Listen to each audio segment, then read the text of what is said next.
All right. So, Rob, thanks for hopping on, mate. I really appreciate it. I believe you're the first landscaper to hop on, so that's something quite cool, right? Breaking the record already. Tell the people like how you got started in the industry and a bit about who you are briefly as well. Okay, yeah, so I'm Rob. You may know me on social media as Green Fingers. My business is actually Solent Garden Services, and we're a family-run business. So effectively, I've taken over the day-to-day running from my dad, kind of nearly 20 years ago. My dad started the business in 1973, and then around about 20 years ago, kind of retired and moved to Spain, and gave me kind of the option if I wanted to kind of take it on, I could. Um, it had kind of been scaled down quite a lot at that point, so not a huge company at that point. So it was myself and just one part-time guy working predominantly on landscaping, not so much maintenance, predominantly maintenance, not so much landscaping back then. Um, and yeah, so I kind of took it on. I wasn't sure 100% if it is what I wanted to do at the time, but I got stuck in and just kind of went for it really. It was difficult to start with. I didn't really have any. I still don't, have any kind of business training, or you're kind of learning on the job in terms of running a business, as well as learning how to be a landscaper and do the actual job itself. So difficult at times, but rewarding. Yeah, definitely. I mean, like we mentioned in episode two, like landscaping and construction in general, it's like it's like a connection between so many different skills in regards to business, right? Like you've got the tools, like you've got that skill like of trade, right? And then you've got marketing, you've got sales, you've got like material sourcing. There's so many things that go into it, and it's so unique in that sense because there's no other job that you can do really. Like there's very few jobs on the planet that you can do that are going to connect all of those as much as it is in construction. That's cool. Did you go down like that classical route, like after school? Did you get started on the tools straight away? So kind of my journey into the industry was kind of like where we're a family business. I kind of grew up around the business. It was always there, and school holidays, time off school, go and help out. I went to college.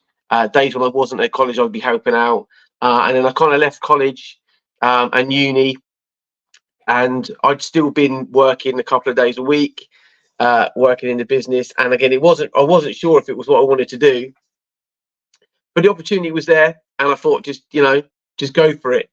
Um, I was probably struggling to find something I was passionate about, that I really wanted to do, and I think where it was a family business, the opportunity to I soon kind of picked up that passion for it. Whereas where I was younger, I was kind of maybe pushing away from it and saying, "Oh, it's not what I want to do." As soon as I got into it, I immediately got passionate about it, and I immediately kind of knew the penny dropped, kind of how what I needed to do. So I knew where I was kind of only 20, 21, didn't have a lot of experience. I knew like the USP of the business was going to be like established 1973. I knew that would get my foot in the door to quote for jobs that maybe as a 20, 21 year old I wouldn't have been able to quote for. So I kind of knew I had that USP. I knew that I'd have to probably price jobs a bit too cheap at the time to get them to get that experience. So I kind of knew that. And I think with landscaping at that time, um, it was kind of a little bit, it's not quite efficient as it is now. And I knew that kind of the old school writing a quote down on a bit of paper, or the cash in hand, or I had to be kind of like on it with emails, messages, get back to people really quickly, be efficient. So those were kind of like the three things that I knew if I wanted to get the experience by actually doing the jobs, those were the three things I needed to kind of seize on. Because if I just went there as a 20, 21-year-old with very little experience, I wasn't going to get the jobs, to be honest. I probably wouldn't even get my foot in the door for a lot of them. So, Yeah, there's a lot of parallels I feel with that myself personally as well. Like I think when you're younger, right, you have these like a lot of big dreams and you want to do all sorts of different things. And then you kind of don't look at the opportunities you already have right in front of you, like close to home and for you as it was. And I was the exact same. Like my family is like four generations in contracting. Okay. So my great granddad was on the tools in Kenya, in East Africa, Wow. and like ever since then, every single generation have been running a contracting business. Like, so my granddad's the head of it now, and then there's my dad, there's my uncle. So like they're doing these huge projects in Kenya, and when I was a kid, I was like, I don't want to be involved with that. Like, I want to do my own thing. You know, like the ego kind of kicks in, but a lot of people don't really say that. They want to make themselves like some big shot or whatever. Find your own. You want to find your own path. Do you know what I mean? You want to. Yeah, Yeah. yeah, yeah, exactly. That's what it comes down to. You want to find your own path, and you kind of look over or overlook, I should say, the opportunities that you already have. It's only when you grow older you realize just how hard it is, like to have your own business and to grow on your own without any support or without working with anyone as well. So I like that you mentioned that, and I like that you came back into it as well, which is kind of cool. So And what? family businesses are Yeah. really unique as well. To be fair, they're Mhm. a really, really unique, situation because you've got a lot of different. In other business, you might have different kind of stakeholders, but family, working with family, and then business with family, kind of blurred lines. Things kind of spill over into work and family relations. It's a real unique situation. Yeah, it's tough because, like, even till this day, my uncle will give me a call or give my dad a call and be like, "Oh, dad's not listening to me on this or XYZ," and they kind of butt heads a bit, and then Mm, they'd end up making up anyway. But that's one thing, that's one dynamic that you have with family businesses is when you do have, quote unquote arguments, or you do butt heads on decisions with regards to your business, then you have to try and somehow separate that with your own personal lives. And if you do live together, then you have to go home and act like nothing's happened at work. Um, but you have that not only with maybe your parents or brothers, you might also have that with your wife if she's working in the business as well, which is quite common nowadays. exactly. So So, it's really like our dynamic. situation is like my dad. So, effectively, my dad moved away, retired, and he came back after kind of 10 years, and it kind of worked really well for the business because we got to a point where like I'd gone into a lot more landscaping. That's the direction I knew I wanted to take the business in, and he had a bit more experience than I did, obviously. And it kind of worked quite well. That I was starting to get the work in, and his experience was quite useful. And then we live next door to each other as well, which doesn't help. So there's kind of no, um, my wife's always playing referee. Do you know what I mean? Like, oh, what's happened today, and what are you batting your heads about? It's not as bad as it used to be. I think we've both kind of learned to pick our battles, whereas before we would literally disagree on absolutely everything just for the sake of disagreeing on it. Now we've kind of learned, um, if we've disagreed, it's because actually we believe it's the right thing for the business. But my wife's just started to get in with the business a little bit as well, helping me with a bit of the admin. And again, people kind of said to me, "Oh no, you don't want to do that because your wife, and then you're going to fall out." But I mean, we kind of take the attitude of kind of she's just gradually getting involved a little bit more, and I think she's just as passionate about it as I am because it puts food on our table, and she sees how it affects me, you know, on an evening when you've got a customer texting you or phoning you. And I think there's probably no one better than your wife to chase up the people who owe the money, or to kind of do that side of things as well, because it means she's not just a member of staff. It means something to her. So yeah, hopefully as the years go on, she's going to get involved a little bit more. Yeah, that's true. A lot of people don't think about that, but the reality is, unless someone's an owner of your business, everyone else is an employee, and they're not going to care as much as someone else working. And you might find the odd gem every now and then who genuinely cares about your business, and they're an employee, and they get their wage and they get their salaries. But most of the time, more often than not, like at least 90% of the time, the owners are always going to care significantly more than everyone else, because like everyone else, for them it's a job, right? At the end of the day, that's they get paid to do it. Yeah, So they're not necessarily emotionally attached as much as someone like your wife would be. So that it makes sense to do that, and I think more contractors should do that as well. But we mentioned as well before about the challenges that come with with construction and running a construction business, one thing I'm always curious about, and I've yet to ask anyone this, but what do you do to like manage your stress and basically relieve pressure off yourself? That's difficult, and I'm probably not the best. My wife would be the best person to tell you that I'm not the best at that. I'm still learning to try and get that work-life balance. And again, I think maybe where it's a family business as well, that makes it difficult for that. I'm really not good with the work-life balance. My phone's always on me. I'm trying to not let. I mean, the amount of family dinners and evenings outs and weekends that have been ruined by that text message from a client or an email from a client of an evening or at a weekend. And then I'm the sort of person that if there's an issue, I like to deal with it straight away. There's nothing worse than getting it on a Saturday evening, and there's nothing you can do till Monday morning. It just consumes me then. It's really, really difficult. I think it is really difficult. I'm trying to switch off a bit more and be in the moment, be a bit more present with my family when I'm there. But it's so difficult. It's so difficult with social media as well. When you're doing your own marketing on social media, you're doing inquiries. I enjoy it. Don't get me wrong. I love replying to messages and getting the inquiries and quotes out. I really enjoy that part of it. But I'm probably not the best person at switching off. Yeah, no, I'm probably the worst person to answer that question. I know how important it is, and I keep telling it. We're us like landscapers and construction and builders. We always say, the next job. I'll take a bit of time off after the next job, or after this month, after this run of jobs is over, I'm going to step back a little bit, or I'm going to chill out a little bit. I say it all the time. We say it all the time, and it never happens. So it is it's probably the hardest thing running your own business. Trying to switch off. Yeah, it's tough because like if someone's working a job, for example, and if someone's watching this and they maybe work for a construction business, it's hard to actually understand it until you're in that position yourself. Like when I was, for example, in university or before like the whole work life, right?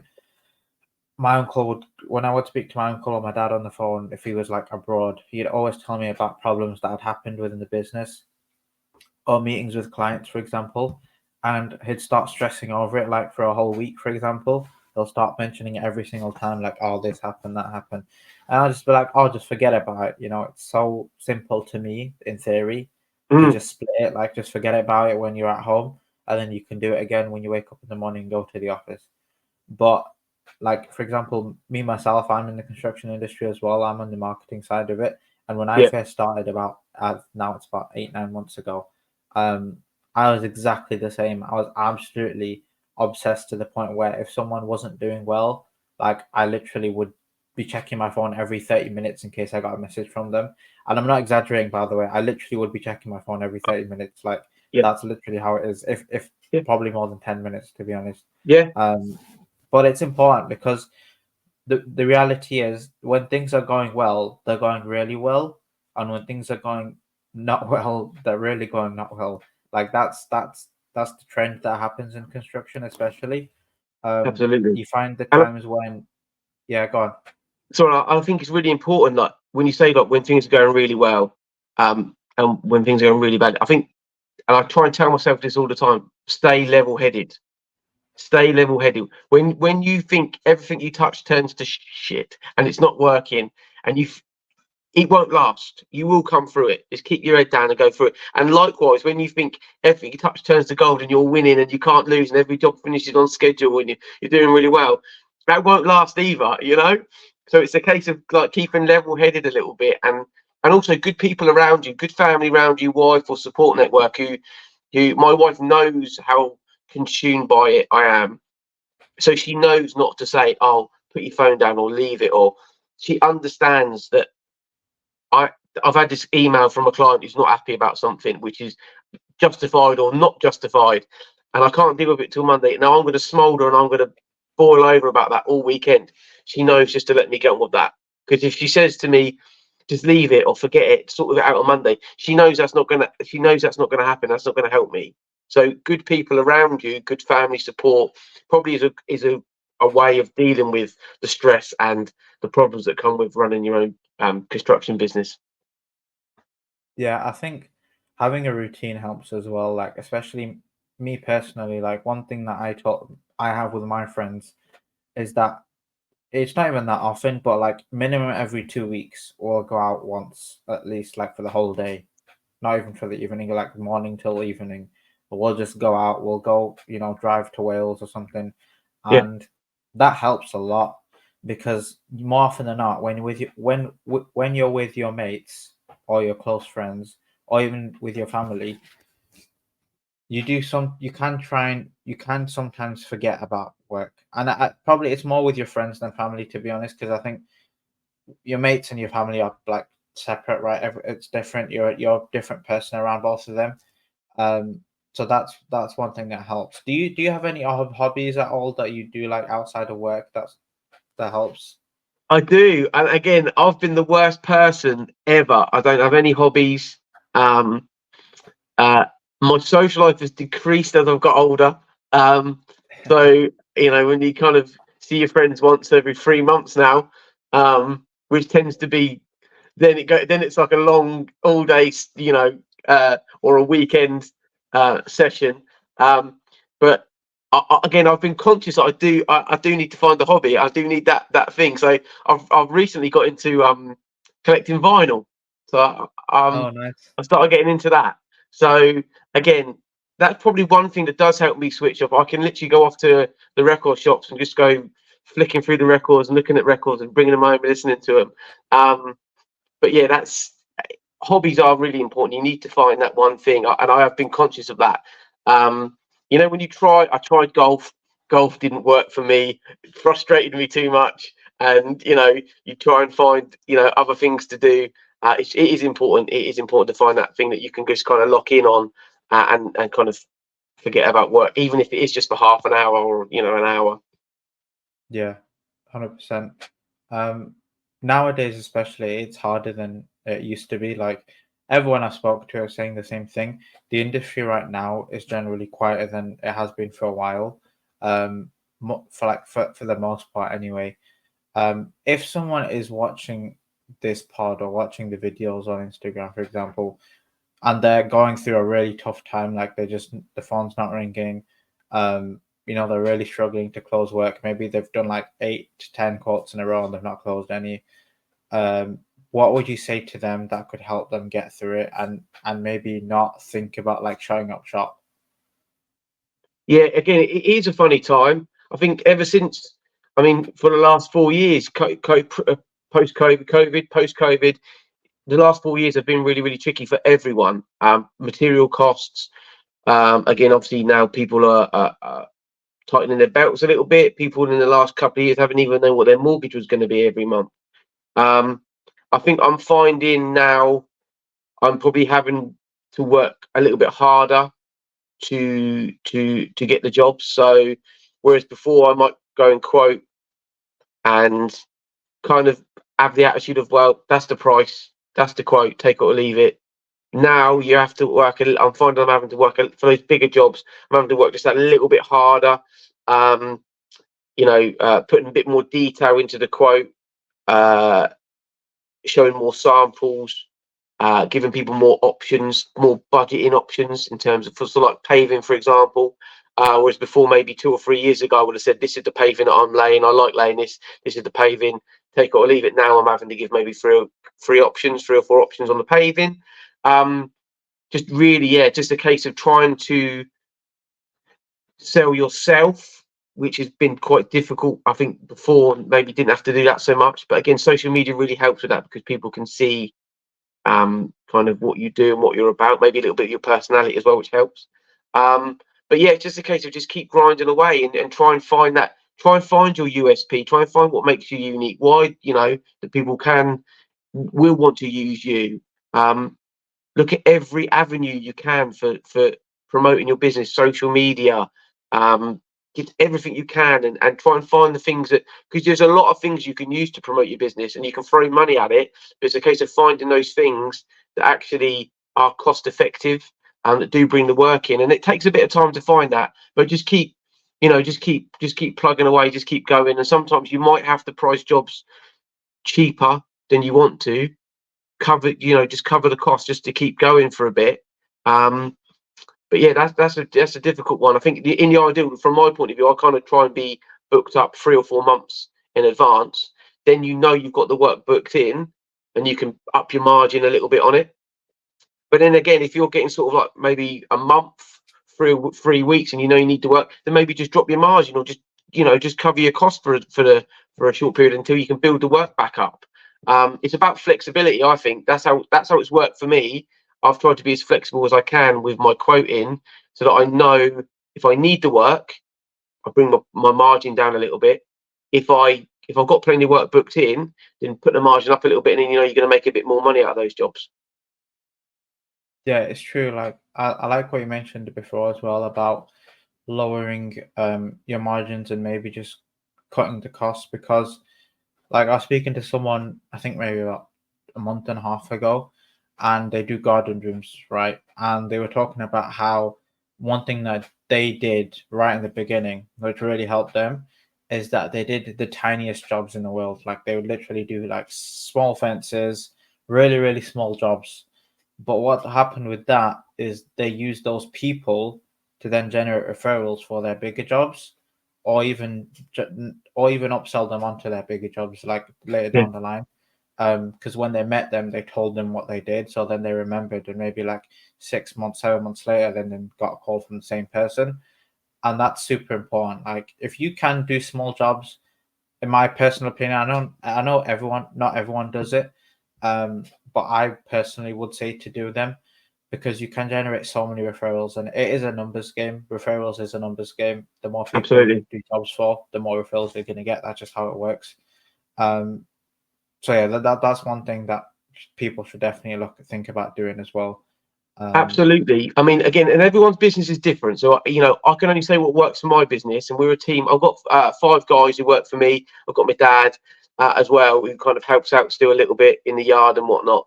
But for us, in terms of my cash flow, the smaller jobs, so my fences, kind of the 1 or 2 day jobs, so fencing, artificial lawn installs, turfing, those 1 or 2 day, those smaller jobs keep the cash flow moving, which is one of my biggest headaches. Cash flow keeps the cash flow moving, so that the guys who are then on the job for like 4 or 5, 6 weeks, the pressure's not so much on those guys to get that job wrapped up, to get the money in, because you know what, the other team have gone out and they've covered the wages by what they're doing, and they can be, those 1 or 2 day jobs can be some of your best earners. And for me, the fencing especially, I can go out and look at a fencing job, and then I know if I've got, you know, maybe a Saturday morning and the guys want to work, or I need to fill a gap, I can look at a fence job on a Monday, and if I need to fill a gap, I could fill it in next week, because chances are it's only a smallish job. And people don't, if I'm out quoting for big landscaping jobs and I go and look at a job on a Monday, and I tell them I can do it next week, they start to think, oh, hang on, why can you fit that? But with fencing and jobs like that, you can just you can use them for fillers. You can bang them in. But again, that just works for my business. Every business is different. Some people, they operate their business working on 6-month jobs, or a year, massive landscaping projects. For me and my team, that wouldn't work.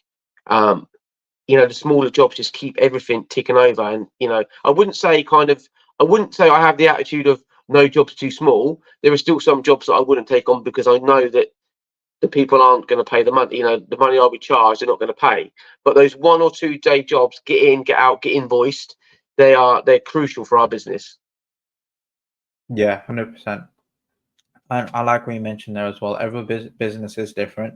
So just look at the way you operate. If you do operate on the higher value work, and maybe you only need 2, 3 a year to like get you by, then that's good for you, and just keep going with that. But yeah, you have to look at how you operate and what type of work you take on. You've I mean, done very sorry. well on. Oh yeah, go on. Say what were you No, I gonna was say? just going to say, it's about knowing. It's about knowing.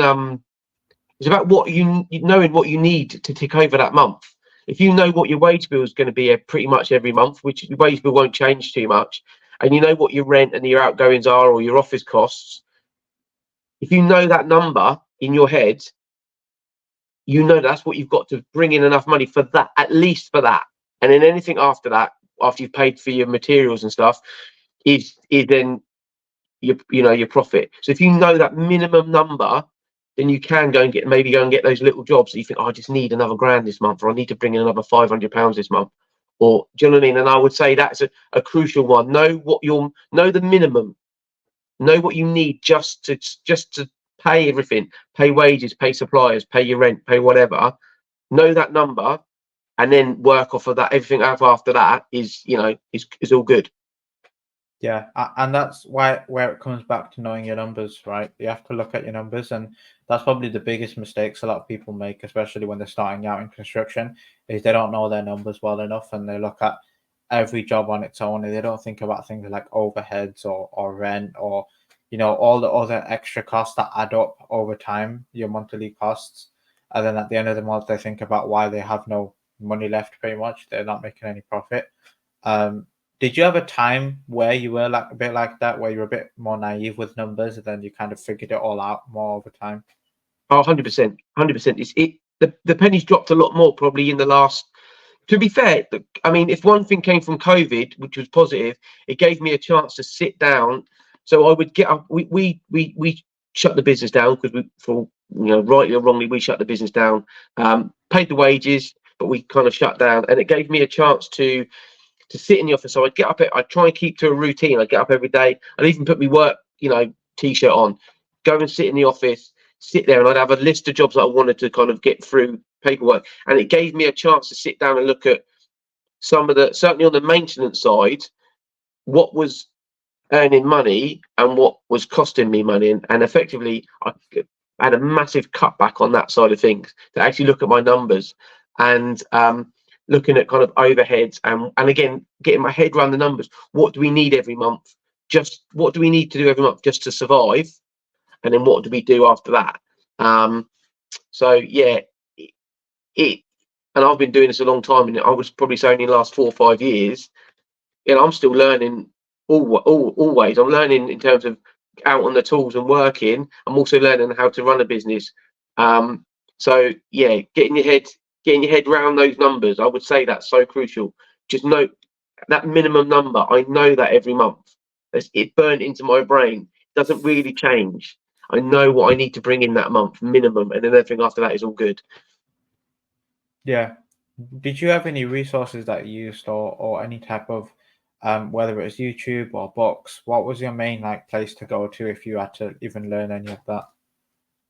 I mean, again, social media. Young people starting out now. The social media and Google and YouTube is an amazing resource if you look at the right people. There's a lot of people out there who are gurus and landscaping gurus, and I'm not quite sure about that, but if you can find the right people, there's some really great resources on YouTube, Instagram, social media, and there's becoming in the construction landscaping industry. There's a more of a bit of a community, so people are a lot more happy to help now. You can DM people, you can message people.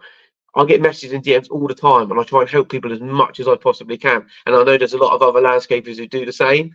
Whereas before, when I kind of started out, other landscapers wouldn't talk to each other. You'd see them in the builder's merchant or at the petrol station, or they're the competition. I wouldn't talk to them. Whereas, I know some fantastic landscapers to me locally, and we'll go out for a beer. If you need some material or you need some help, or checking in with each other, how are you getting on? How are you finding work? How are you finding the situation at the moment? We would never have had that. We would never have had that years ago. But I think it's just about watching the right videos and taking advice from the right people. And I think the social media on the plus side is there's a lot of great resource out there now that we never had. And that's just not, again, that's not just on the tools. That's kind of like running a business as well. That the business side of it as well is really, really handy online now.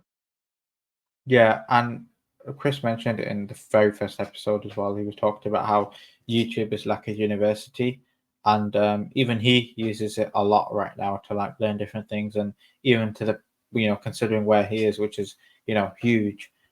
He's still learning from YouTube a lot. So the thing that you mentioned as well is important for people to remember is to learn from the right people, because it's good and bad, right? It's good in the sense that you have access to all these types of people, but the bad thing is that you also have to figure out who really is providing the good advice and the true advice, and that just comes back to understanding who you're taking your knowledge from. Yeah, Because, like you said, a lot of people on social media are trying to sell you something, right? They're trying to sell you something, and their whole content is made around that. Whether it's a course, whether it's coaching, whatever it is, all their content is made so that you eventually buy from them. So they all have their own biases, and you just need to try and basically filter out who's BSing you and who's basically giving you the cold hard truth, pretty much. absolutely. I mean, That's social the media thing. now is, don't be fooled by the numbers. Do you know what I mean? Don't worry about how many followers. Don't be fooled by how many followers somebody might have. Um, they might have a lot of followers, but do they know the game inside out? There's some really really good landscapers on social media who have got a very minimal amount of followers on views and things like that. It doesn't matter. They know. You can watch some of their videos. They know what they're doing, and they're not trying to flog you something all the time. Again, that kind of brand. I work with brands. I work with a handful of brands myself, but they're all brands I was already working with. I was already using their products, and then doing videos online. They've come to me and said, "Oh, we could work together."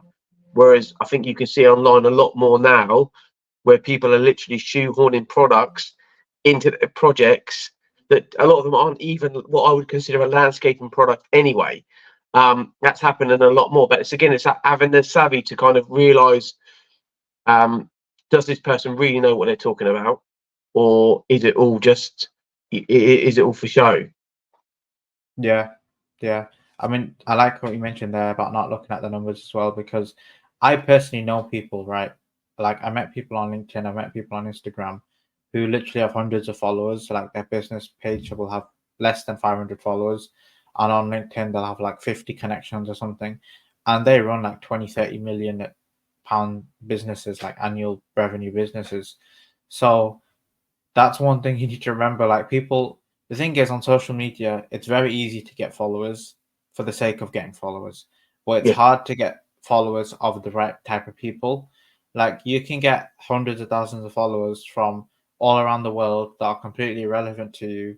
Like, I think it might have been in episode 4, Lee mentioned it. He was like, I don't care if Sandy the dry cleaner is going to follow me. Like, it means nothing to me, literally.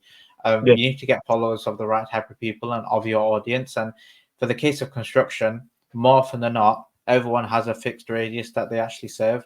Like, yeah, if you're in Manchester and you get a follower from London, it's pretty irrelevant, right? Like, the chance of them buying from you is pretty much next to zero. yeah. Whereas if you're from Manchester and you get followers from Manchester, then that's important to you. That's the main thing. How many followers you have within your local area. So making your Absolutely. content around that is important. Again, social media is a tool. It's a tool for your business. And how do you want to? My approach to social media, I was never really, even before I used it for business, I was never really into Facebook or social media. I was always anti-social person on social media. I didn't really like it, but it's a resource and it's a tool. Now, for me, when I went on to Instagram, it wasn't necessarily so much about finding work. It was about building connections with the suppliers, the brands, the manufacturers.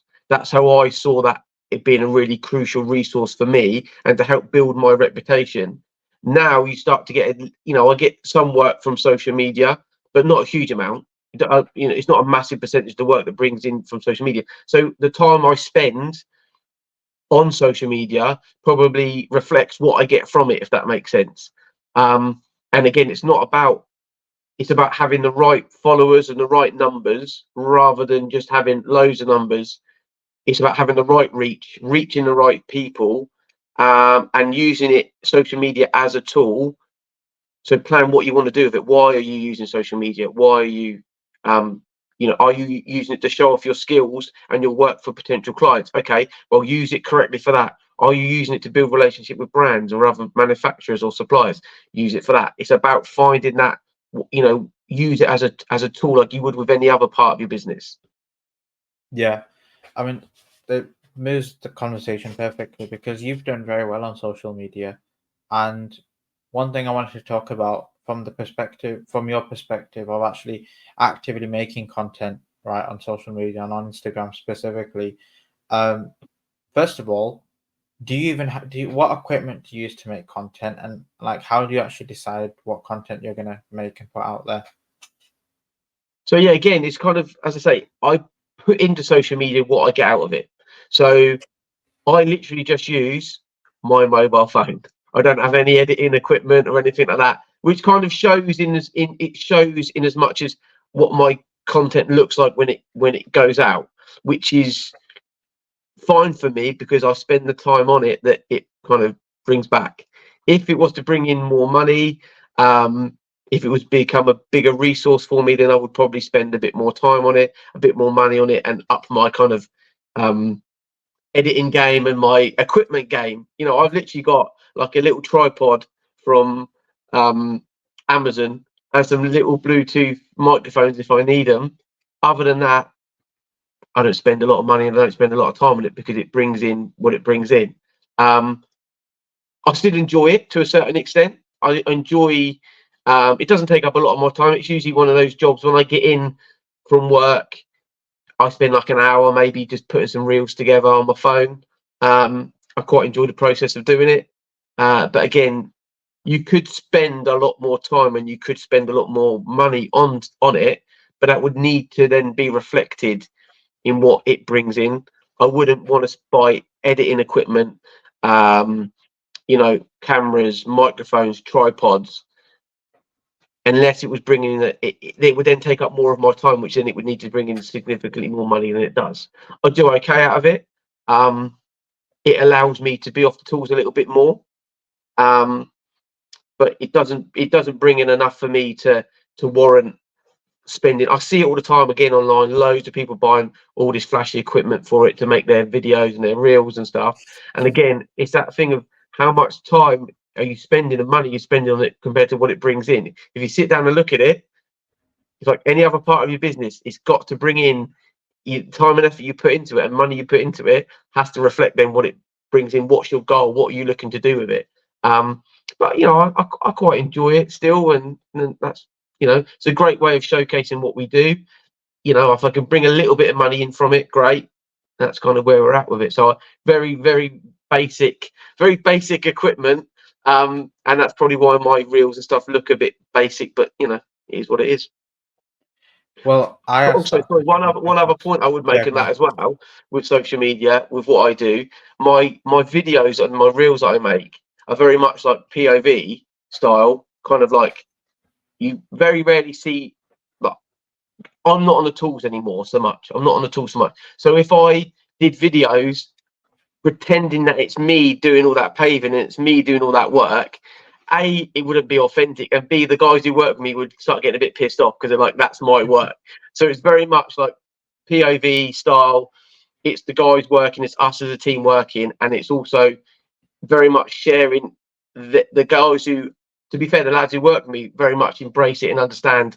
They understand why we do it and they understand what it brings in, so they're very much all for it as well. So they're quite happy to kind of be, to a certain extent, on camera and do it. But yeah, you very rarely see me be like, oh, here's a porcelain tile, I'm going to lay that now, because it's not realistic. I'm not doing it day in day out anymore. I tend to just pick up the rubbish and I'm a gopher and I'm solving problems rather than actually doing the job. But again, that's where a good team with a good attitude and understand what we're doing and why we're doing it, then they're all good. Yeah, well, I asked that the first question about the equipment. I asked that on purpose because a lot of contractors they don't start social media because of that reason. They look at the cost of those professional mics and they look Yeah. at the cost of the cameras and they're like, "Yeah, this isn't for me. It's too much. I can't invest that much." And like I personally know, I mean, you're a perfect example for someone that just uses their phone. I personally know someone who has hundreds of thousands of followers on social media. He's a tiler, and like he Mm, gets sponsored by Easy Bathrooms and a lot of big companies, and he yeah. just records everything on his phone. He doesn't even have a mic, so like you really don't need it to get started. Um, and Chris talked about in the very first episode as well. He's just like just start right, because on social media, the thing is, it takes a long time. A lot of people give up early, or a lot of people give up because they don't have the right equipment, for example. Um, but the thing is, if you just keep posting over and over and over again, you're going to figure out what kind of things work. And like one thing I want to touch on for yourself is the last time I checked, you have 2,300 posts on your Instagram, right? What does it take to actually be that consistent? Yeah, I mean, I don't know. I don't know how long I've been on. I've probably been on like, I don't know, 7 years, something like that. And if you took the time to scroll right to the bottom of my profile, the type of the work I'm doing now is better than it was 8 years ago. So the business is progressing as it should. But also the type of content I'm putting out. Obviously, it used to be just photographs, and then obviously, we all know that Instagram likes the reels now and videos, and you soon find a style that suits you, if that makes sense. My style of content is authentically me. It's kind of, again, like I said, I do like a POV style most of the videos because it's usually the lads doing it and I'm filming it. So again, that suits us how we're working. It's more, again, it's authentic because it's not actually me. I'm not pretending that I'm the one laying all the paving these days. And yeah, it's a case of you'll find your style. And to be honest, I say to people all the time, don't get too frustrated with it, because you'll think you've nailed it and the algorithm loves you and you're banging 1.3 million views or 2 million views on some guy laying some turf. And then you'll say, I'll do that video again because that worked. And then you'll get 2,000 views and like, I've done nothing different. So it just really, you put it out there, do something that you think is going to show yourself off, your work off, your team off, or a brand that you're working with. Put it out there, see what it does. If it gets 100,000 views, or if it gets 1,000 views, it is what it is. It's like anything. Like when you're starting off your business, you don't necessarily. Some people do, but you don't necessarily have the money to go and buy the best trowels or the best drills or the best machinery. You work with what you've got. And again, it's like social media. If you're just starting out, don't worry about going and buying all the flashy equipment. Just use your phone, make do. And then if you find that work's coming in from it, or you're financially benefiting from doing social media, then maybe up your equipment and get some better stuff. But I wouldn't go out straight away and buy all the flashy equipment. Yeah, no, 100%. There's no point. Like, I mean, you can, if you know that you're going to stay consistent with it, which to be honest, no one does know because everyone has the plan. Like Mike Tyson always says it, right? Everyone has a plan until they get punched in the face. So like, it's just no point to invest that much right in the beginning. Unless you like, let's say you're like a £10 million company, £20 million company, and you can afford it, and you know that you have a team that's going to be consistent with it. You might have hired someone that's going to do it. Then that's a different story. But for the most part, like you can just to get started with your phone and just post every now and then as a bit of a hobby, much like you do, pretty much. And your posts are really, really good, and they're really well thought out, which is perfect. I can't believe we're already like 44 minutes in almost. This is crazy. So what I normally do towards the latter end of the podcast is I ask more about what you want to do in the future. So like, what do you have any plans for the company, or do you have a vision in mind, or is it more just you're just living it, year by year and seeing where it takes you? I mean, again, I've always been very much like looking at the bigger picture, being very much bigger picture, and we are very much focused on apprenticeships. So we've had three apprentices to date. Two of them have stayed with us. So my kind of my right hand man, Cameron, is my first apprentice. So he's been with me for 9 years. So nearly 10 years he's been with me from an apprentice. If you're going to go down that road, you've got to have patience. And we kind of said last year, we felt that like certainly the last 4 or 5 years of him working with me was almost like laying the foundations for like last year. So we feel now that like everything we've done up to this point has been to get where we are now. So I'm a little bit more now, not bigger picture. I'm about let's do it now. So we've got Cameron, and I've got other guys who've been with me sort of like 7, 8 years. My latest apprentice is going to finish next month, do his apprenticeship, finishes his apprenticeship next month. He's been with me for a couple of years. Again, Jim's been with me for a couple of years. So we've built a team that's been together a little while now. And it's about now. It's about doing the best work we can now. It's about making as much money as we can now. Whereas before, it was about building something to get to a point. From a point of view of going forwards, I think I'm probably 75% off the tools now. So I think going forwards, it will be a case of I'm completely off the tools and I'm running the business, making sure everything's running smoothly, which is kind of what I'm doing at the moment. I think we've got to the point where the lads don't necessarily need me over their shoulder. They can do the work to a certain extent. They can do the work better than I can now, and I'll be the first to say that there are some things that they can do better than I can. And it's a case of then just making sure they've got everything they need. I think I'm on site more when it comes to, like, when we're working on some of the design work, the details or the queries or just those like finishing little touches. So my job's really just running around, making sure they've got what they need, clearing the rubbish, making sure they've got. If they run out of anything, then that's my fault, and that's not on them. So I'm making sure they've got everything they need for their jobs. And going forwards, yeah, I think from that point of view, coming off the tools completely, I think I can make more money for the business off the tools now in terms of working on the quotes, getting the jobs in. Maybe I think for us to make a significant jump, I think we would need to probably take on another 2 or 3 people, so like another team of people. Not sure I'm ready for that yet. I'm not sure if I want that stress of then having. At the moment, we've kind of got 2 teams running, one on smaller jobs, one on bigger jobs. Hopefully, take on another apprentice this year to go between both. But I don't think I'm ready for the stress of having a third team out there, whether that be doing big jobs or little jobs. I'm not sure. I'm not sure I want that at the moment. But for me to take that on, it would have to I'd have to bring a significant amount of money for it to be worth it for me to do it. I wouldn't do it just to cover another 2 people's wages. It would have to bring in a significant amount of money, and then you kind of weigh up again. When you talk about work-life balance and things like that, you're then talking about, is it that extra stress? Is it going to be really worth it? So, but going forwards, I think definitely bigger, better jobs, higher standard. We're looking at being a bit more designer led. So working with some designers, again, if I can bring in 3, 4, 5 nice jobs from designers, that's 3 or 4 or 5 jobs that I haven't got to go and look for. They kind of bring them to us, and then kind of they are kind of the creme de la creme of work. So yeah, that's kind of going more of the same really going forwards, I think. Yeah. One thing that you mentioned there, a lot of people overlook, is working with apprentices. A lot of guys don't want the stress of working with apprentices, or they kind of see it as a bit of a waste of time.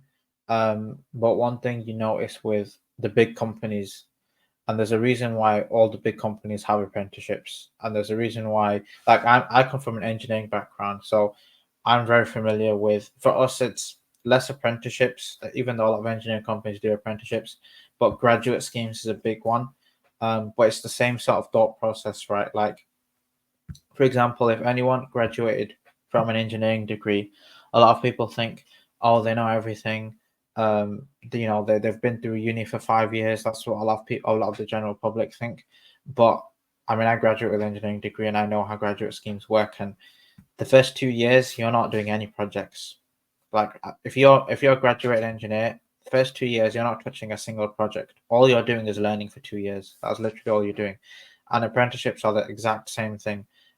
They are literally just learning for the first few years. The advantage, obviously, is that you don't have to pay them as much as you might have to pay someone with 10 years experience. That's the obvious difference. But then you have the full right to then mold them in the way that you want them to be.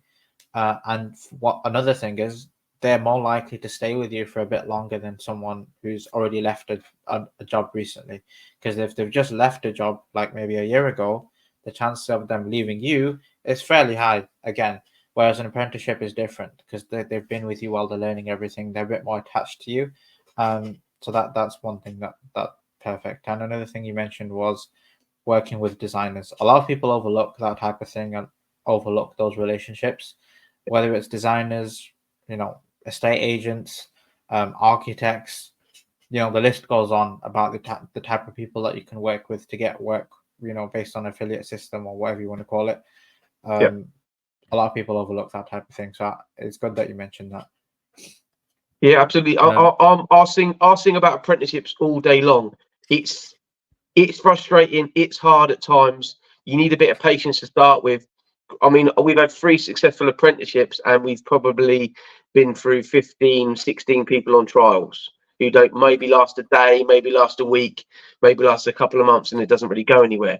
But if you get the right ones, and that was very much a thought process for the business, and part of the business strategy was going to be young people learning the trade from me, and then that will be the backbone of the business. And then you, as I say, you do build up a loyalty. Yes, we've had 3, 2 are still with us, one moved on, and again, I've learned from that. The second one who moved on was maybe that I wasn't giving him enough, put enough pressure on him, or wasn't giving him enough responsibility. So you kind of learn from that from the next one and say, actually, well, okay, maybe just sweeping up a little bit, or not getting hands on enough wasn't working for that person. They've moved on. We learn from that with the next one. And again, very at times incredibly frustrating. At times you want to bang your head against a brick wall and you think, why am I doing this? But when you get it, and they say you've had one for 9 years and he's your right hand man and he's pretty much running the show on site, then it does work. It really does. One thing that we like to do at the end of the podcast that I stole from Mr. Stephen Bartlett, Diary of a CEO guy, is that I ask every guest the question to ask the next guest. So the question that we had from last episode is from John Huffman. So he asked, it's basically a few questions in one, but basically what he was trying to say is, what are the most important reasons you started a business or own a business? I think from my point of view, where it was a family business, again, and I've probably felt this probably more in like the last 10, 15 years, it's been like almost the responsibility of carrying it on. We're at 51 years. It's been going now, 51 years. Last year was our 50th anniversary.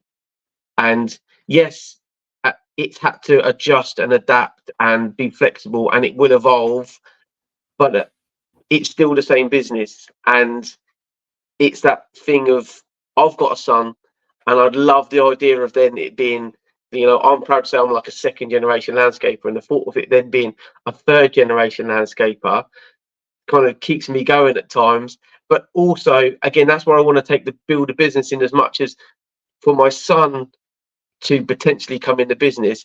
I'd like it to not necessarily be a case of he has to be on the tools or on a digger or digging holes or laying paving. Yes, he will have to do that along the way, but will the business be big enough that he could work in marketing for the business, or administration in the business, paperwork, whatever interest he has?